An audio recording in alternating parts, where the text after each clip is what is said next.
Assalamualaikum warahmatullahi wabarakatuh. Kami dari kelompok 9 akan mengutarakan opini kami tentang adanya kasus bocornya soal TKA yang dilakukan oleh murid via live TikTok. Saya Ayesha Nadia Alia Eldiana Rahmat dengan NPM 2534011111246. Baik, saya akan terlebih dahulu mengutarakan opini saya. Pendapat saya tentang penyebaran atau kebocoran soal TKA yang dilakukan via live TikTok tentunya sangat tidak pantas.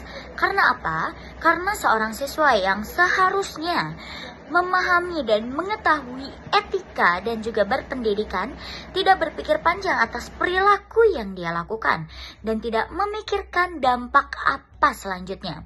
Penyalahgunaan platform media sosial seperti ini tentunya sudah banyak terjadi. Kejadian seperti ini tentunya bukan hanya kesalahan dari siswa saja, tapi juga kelalaian dari pihak pengawas yang tidak tegas dalam menegur dan juga menegaskan peraturan ketika ujian TKA tersebut berlangsung. Adanya kecurangan juga kelalaian menggambarkan juga kurangnya kesadaran dari oknum-oknum tersebut terhadap peraturan yang telah ditetapkan.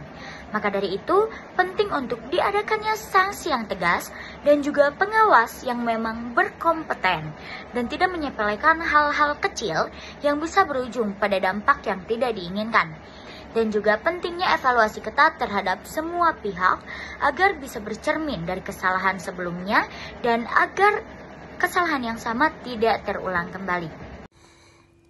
Perkenalkan, nama saya Muhammad Rizky Farezi dengan NPM 2534011111050. Menurut pendapat saya, penyebaran soal dan jawaban ujian TKA itu tidak dapat dibenarkan karena itu melanggar hukum dan kode etik akademik, yang dimana ujian TKA itu adalah ujian yang digunakan untuk seleksi masuk perguruan tinggi nasional, yang seharusnya ujian tersebut untuk melihat sejauh mana kemampuan kompetisi para siswa. Tetapi dengan adanya penyebaran tersebut, lembaga pendidikan tidak akan mengetahui sejauh mana kemampuan kompetisi para siswa. Nah, kita tidak boleh membiarkan hal itu terus berulang, karena dapat merusak kemampuan kompetisi generasi muda zaman sekarang maupun yang akan datang. Solusinya, lembaga pendidikan harus tegas dan ketat dalam mengawasi ujian, mau itu ujian nasional, ujian TKA, ujian UTBK, ataupun ujian kenaikan kelas, ataupun ujian lainnya. Karena apabila hal itu terus berulang, kembali lembaga pendidikan akan kehilangan kepercayaan atau kredibilitas dari masyarakat. Kualitas akademik yang akan terus menurun karena para siswa tidak akan bersungguh-sungguh dalam belajar, hanya menunggu contekan saja. Perkenalkan, nama saya Anggareja Paujan dengan NPM 2534011111293. Menurut saya, kasus peserta TKA yang live di TikTok saat ujian nunjukin kalau integritas pendidikan kita lagi lemah. Ujian bukan cuma soal nilai, tapi juga kejujuran dan tanggung jawab.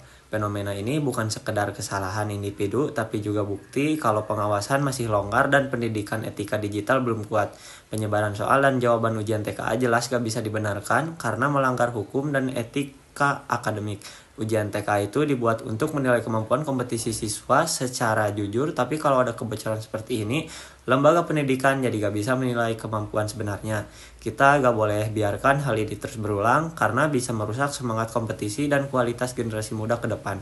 Pendidikan seharusnya bukan cuma tentang siapa yang pintar, tapi siapa yang jujur dan beretika di era digital. Perkenalkan, saya Najwa Bainina, NPM 2534011111174. Menurut saya, adanya kasus siswa SMA yang bisa melakukan live video soal TKA di media sosial disebabkan karena kurangnya pengawasan dari pengawas TKA di sekolah tersebut. Seharusnya, pihak sekolah dan panitia ujian wajib memperketat prosedur pengawasan mulai dari pemeriksaan sebelum masuk hingga pemantauan selama ujian berlangsung. Hal ini adalah isu yang sangat serius dan harus ditanggapi dengan tegas dengan tegas oleh semua pihak. Tindakan ini mengindikasikan bahwa siswa tersebut menjadikan momen penting seperti ujian TKA ini sebagai sarana untuk mencari atensi atau viralitas di media sosial dan mengesampingkan nilai-nilai kejujuran dan tanggung jawab akademik. Karena menggunakan HP dan merekam atau menyebar video soal TKA adalah hal yang tidak diperbolehkan. Hal ini dapat mencederai rasa keadilan bagi ribuan siswa yang telah belajar dengan keras dan menjunjung tinggi nilai kejujuran. Oleh karena itu, harusnya orang yang merekam dan menyebarkan video soal TKA ini harus diberi pelajaran berupa diskualifikasi atau nilai 0 yang diancamkan oleh Kemendikdasmen. Hal ini adalah langkah yang tepat dan perlu direalisasikan sebagai efek jerak.